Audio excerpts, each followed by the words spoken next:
Hello guys, कैसे आप सभी। मैं स्टार्ट करूंगी 1858 की क्रांति जो 1857 के पश्चात हुई थी, और जो मैंने 1853 तक करा दिया है पार्ट 1 में। पार्ट 2 से स्टार्ट करते हैं। 1858 का अधिनियम 1857 की क्रांति के पश्चात जो हुआ था। ठीक है। कंपनी का शासन समाप्त कर दिया गया, महारानी ताज के शासन की शुरुआत हुई। मतलब महारानी को ताज का शासन भी कहते हैं। भारत का गवर्नर जनरल भारत का वायसराय बना। ठीक है। पहला वायसराय भारत का लॉर्ड कैनिंग था। वायसराय की सहायता के लिए एक नया पद बनाया गया, भारत सचिव। भारत सचिव को भारत मंत्री और राज्य सचिव के नाम से भी जाना जाता है। ठीक है, देखिए, भारत मंत्री और राज्य सचिव के नाम से भी जाना जाता है। भारत सचिव की सहायता के लिए 15 सदस्यीय की परिषद का निर्माण किया गया। भारत सचिव महारानी और वायसराय के मध्य पुल का काम करता था। आइए आगे देखते हैं। पहला भारत सचिव एडवर्ड स्टेनले था। बोर्ड ऑफ कंट्रोल और बोर्ड ऑफ डायरेक्टर्स दोनों पदों को समाप्त कर दिया गया। ठीक है, दोनों पदों को समाप्त कर दिया गया। 1861 का भारतीय परिषद अधिनियम। विधायी परिषद 6+5 सदस्य, 3 सदस्य भारतीय जुड़े। इसमें विधि निर्माण के लिए 2 सदस्य जुड़े इधर से, और इधर से 3 सदस्य भारतीय जुड़े। ठीक है। बनारस के राजा ईश्वरी प्रसाद नारायण, पटियाला के राजा नरेंद्र सिंह, सर दिनकर राव ग्वालियर से। कार्यकाल 2 साल का था, 2 ईयर का था। ठीक है, ये यहाँ पे देख लेना। वायसराय को अध्यादेश जारी करने की शक्ति मिली। अध्यादेश की अधिकतम वैधता 6 माह होती थी। ठीक है, आइए आगे देखते हैं। वायसराय को सीमा परिवर्तन की शक्ति मिली। वायसराय के मंत्रियों के बीच विभागों को बांटने की शक्ति मिली। एक ही सदस्य एक या अधिक विभागों का प्रभारी हो सकता है। ठीक है। 1892 का भारतीय परिषद अधिनियम। विधायी परिषद की संख्या बढ़ा दी गई। ये बढ़ा थोड़ा सा शायद गलत लिखा हुआ है, बढ़ा दी गई, बढ़ा थोड़ा सा, मिनट सही कर देती हूँ मैं। बढ़ा दी गई, कम से कम 10 और अधिकतम 16, मतलब अधिक से अधिक 16, कम से कम 10। ठीक है, इस चीज़ को थोड़ा सा देखना। गैर सरकारी सदस्यों की नियुक्ति हेतु अप्रत्यक्ष निर्वाचन का प्रावधान लाया गया। अतिरिक्त परिषद को आर्थिक नीति और बजट पर बहस करने की अनुमति प्राप्त हुई। बहस पर सीमा एक बार ही प्रश्न पूछने पर का अधिकार मिला। 1909 का भारत परिषद अधिनियम, मार्ले मिंटो सुधार अधिनियम। और मार्ले भारत सचिव था, मिंटो वायसराय था। ठीक है, मार्ले यहाँ पे भारत सचिव और मिंटो वायसराय। पृथक निर्वाचन प्रणाली की स्थापना की गई। पृथक निर्वाचन प्रणाली का उद्देश्य, जिस धर्म या समुदाय की संख्या ज़्यादा होगी उसी समुदाय के लोग चुनाव लड़ सकते हैं, उसी समुदाय के सदस्य मतदान कर सकते हैं। 1909 में केवल मुस्लिमों के लिए पृथक निर्वाचन लाया गया। भारत में सांप्रदायिकता का पिता लॉर्ड मिंटो को कहा जाता है। विधान परिषद का नाम बदलकर औपनिवेशिक विधान परिषद कर दिया गया। वायसराय की कार्यकारी परिषद में पहले भारतीय सदस्य को शामिल किया गया। विधान परिषद 6 से 12 सदस्य, 10 से 16 सदस्य हो गए यहाँ पर। ठीक है, टोटल 60 थे। कार्यकारी परिषद में 4 सदस्य थे प्लस एक और जुड़ा, जिसे सत्येंद्र प्रसाद सिन्हा कहते हैं, और ये पहले भारतीय सदस्य थे जो कार्यकारी परिषद के। ठीक है, ये वायसराय के कार्यकारी परिषद के 4 सदस्य, एक सत्येंद्र सिन्हा, भारतीय, पहले भारतीय। इसको ये पहले भारतीय, थोड़ा सा ध्यान रखना इसको। विधान परिषद के सदस्यों को दोबारा प्रश्न पूछने का अधिकार मिला। 1885 इंडियन नेशनल कांग्रेस की स्थापना 2 पार्ट में डिवाइड हो गई, गरम दल और नरम दल। ठीक है, यहाँ पे गरम दल में डिवाइड होती है और इधर नरम दल में। 1885 से 1905 नरम पंथियों का बड़ा बोलबाला था।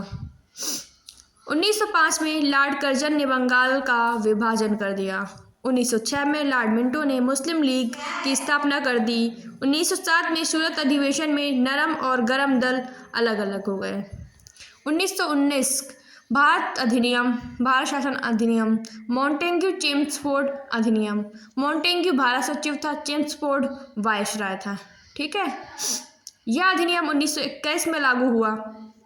वायसराय की कार्यकारी परिषद में 2 और भारतीयों को शामिल किया गया। कार्यकारी परिषद जो 4 थे प्लस एक भारतीय थे जो सत्येंद्र सिन्हा थे, और 2 और ऐड हो गए यहाँ पे, ठीक है। केंद्र और राज्यों के बीच शक्तियों का वितरण हुआ। कुछ राज्यों को कानून बनाने का अधिकार प्राप्त हुआ। राज्य सूची के विषय को भागों में बांटने का प्रावधान आया, और आरक्षित विषय और हस्तांतरित विषय। प्रांतों में द्वैत शासन की शुरुआत हुई। पृथक निर्वाचन प्रणाली का विस्तार हुआ सिखों, एंग्लो इंडियन, दलितों में, ठीक है। प्रांतों में द्वैत शासन। राज्य प्रांत सूची पार्ट 2 पार्ट, दूसरा मतलब आरक्षित विषय और हस्तांतरित विषय। महत्वपूर्ण गवर्नर और राजस्व वित्तीय। मक्का महत्वपूर्ण मंत्री कृषि पशुपालन। मतलब कि यहाँ पे ये है कि जो ज़्यादा महत्वपूर्ण गवर्नर ज़्यादा महत्वपूर्ण है और मंत्री थोड़ा सा कम। गृह सचिव, राज्य सचिव का वेतन अब ब्रिटिश सरकार देगी। संघ लोक सेवा आयोग की नींव पड़ी। अंग्रेजी सरकार ने जांच करने के लिए साइमन कमीशन को भारत भेजा। साइमन कमीशन का गठन 1927 में किया गया और वह भारत आया था 1928 में, और उसके सदस्य जो थे अंग्रेज थे। इसे श्वेत कमीशन भी कहते हैं। साइमन कमीशन को श्वेत कमीशन भी कहा जाता है। यहाँ पे प्रांतों में द्वैत शासन का समाप्त किया गया, समाप्त करेंगे। प्रांतों में उत्तरदायी शासन, मताधिकार का विस्तार, डोमिनियन स्टेट की बात कही गई। केंद्रीय स्तर पर बदलाव नहीं होगा, ये साइमन कमीशन ने कहा। भारतीयों ने विरोध किया और नेहरू रिपोर्ट बनाई। आइए देखते हैं नेहरू रिपोर्ट में क्या क्या बनाया। नेहरू रिपोर्ट 1928 में आई। अध्यक्ष इसके मोतीलाल नेहरू थे, ठीक है। इसमें आया कि डोमिनियन स्टेट पूर्ण स्वराज का दर्जा मिले, संविधान बनाने का अधिकार हो, मूल अधिकार हो, बिना भेदभाव के मतदान का अधिकार हो। भारतीय लगातार विरोध और स्वतंत्रता की मांग करने लगे। कुछ मांगों को मानने के लिए अंग्रेजों ने गोलमेज सम्मेलन बुलाया। गोलमेज सम्मेलन 1930 प्रथम गोलमेज सम्मेलन हुआ। गांधी जी शामिल नहीं हुए, कांग्रेस के जो थे कांग्रेस में शामिल नहीं हुए, असफल रहा। द्वितीय गोलमेज सम्मेलन में 1931 में आया और गांधी जी ने दलितों को हिंदुओं से अलग माना। तृतीय गोलमेज सम्मेलन में भी गांधी जी शामिल नहीं हुए और यह असफल रहा। इसके बाद आ जाता है 1932 का सांप्रदायिक पांचाल या फिर मैकडोनल्ड अवार्ड। इसके अस्तगत दलितों को हिंदुओं से अलग मानते हुए पृथक निर्वाचन का अधिकार दिया गया। पूना पैक्ट 1932 यह समझौता गांधी जी अम्बेडकर के मध्य हुआ। डॉक्टर अम्बेडकर इस बात पर सहमत हुए कि दलित हिंदुओं का हिस्सा है, लेकिन दलितों से अलग नहीं माना जाएगा। साइमन कमीशन नेहरू रिपोर्ट 3 गोलमेज सम्मेलन सांप्रदायिक पंचायत के पश्चात एक श्वेत पत्र प्रकाशित किया गया। इसी श्वेत पत्र के आधार पर 1935 का भारत शासन अधिनियम लाया गया। इसमें 14 भाग 321 आर्टिकल 10 अनुसूचियाँ थी। 1935 का भारत शासन अधिनियम अखिल भारतीय संघ की स्थापना कर प्रावधान किया गया। प्रांतों में द्वैत शासन को समाप्त किया गया। केंद्र में द्वैत शासन की शुरुआत हुई। विषयों का वर्गीकरण किया गया। संघ सूची में 62 विषय थे। यहाँ पे संघ सूची में 62 विषय थे। वर्तमान में 100 थे, लेकिन 2 माइनस हो गए, 98 बचे हुए हैं। प्रांतीय राज्य सूची में 54 विषय थे। वर्तमान में 61 विषय थे, लेकिन अभी 2 माइनस हो गए, 62 विषय ही हो गए हैं। उसके बाद आ जाता है समवर्ती सूची। समवर्ती सूची में 36 विषय थे, लेकिन वर्तमान में 52 थे, लेकिन प्लस इधर से माइनस होकर 2 ऊपर से 2 यहाँ से 4 यहाँ पे 56 विषय हो चुके हैं। प्रांतों में उत्तरदायी शासन की स्थापना की गई। कुल 11 प्रांतों में की गई, ठीक है। और इसके बाद आते हैं उनमें से 6 प्रांतों में द्विसदनीय विधायिका का प्रावधान था।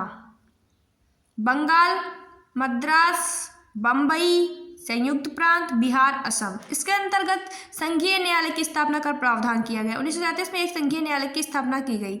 इसके मुख्य न्यायाधीश मोसेस गोयल थे। संघीय न्यायालय के दिए हुए निर्णय के खिलाफ प्रिवी काउंसिल ब्रिटेन, एक मिनट देखते हैं। प्रिवी काउंसिल के खिलाफ प्रिवी काउंसिल ब्रिटेन में अपील की जा सकती थी। इसके अंतर्गत